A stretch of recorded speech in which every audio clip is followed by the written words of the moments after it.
कि बहुत ही छोटी उम्र में उनको ज्ञान प्राप्त हुआ, और ना केवल ज्ञान प्राप्त हुआ, उस ज्ञान को फैलाने के लिए पूरे देश में भी उन्होंने भ्रमण किया, और ना केवल देश में भ्रमण किया, बट आप अगर चाहे बहुत ही चर्चित उन्होंने उनका उद्बोधन है जिसके बारे में पूरी दुनिया बात करती है। जब वो अमेरिका गए शिकागो में, तो वहाँ का यूथ उनके पीछे रहा और उनके भाषण को पूरी दुनिया में सुना गया।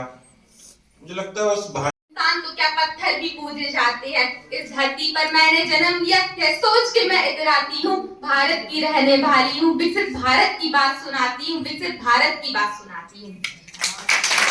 अगर हम अपने भारत का संधि विच्छेद करें तो जहाँ पर किसान भी दुखी ना हो, जहाँ पर निर्धन एवं रोगी ना हो, और जहाँ पर कोई ठंड से ठिठुरते, भूख में तड़पते अपना दम ना तोड़ेगा, जहाँ पर नारी के सौंदर्य को उसके सशक्तिकरण से निखारा जाएगा, जहाँ पर लोग अपने विकास को समझेंगे, लोग अपने सजन जी को नमन करती हूँ और उनके लिए कुछ पंक्तियों से स्टार्ट करती हूँ कि कथानक व्याकरण समझे तो सुर में छंद हो जाए, कथानक व्याकरण समझे तो सुर में छंद हो जाए, हमारे देश में फिर से सुगंध मकरंद हो जाए।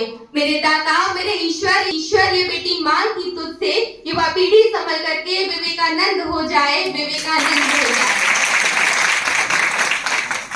अगर हम अपने विकसित राष्ट्र की बात करें तो विकसित राष्ट्र की परिभाषा क्या होती है? विकसित राष्ट्र की परिभाषा की वे राष्ट्र जिनकी प्रतिनिधित्व विकसित राष्ट्र की परिभाषा के रूप में कह सकते हैं। माननीय हमारे वर्तमान प्रधानमंत्री आदरणीय श्री नरेंद्र मोदी जी ने कहा था कि हर देश की विकास यात्रा में एक समय ऐसा आता है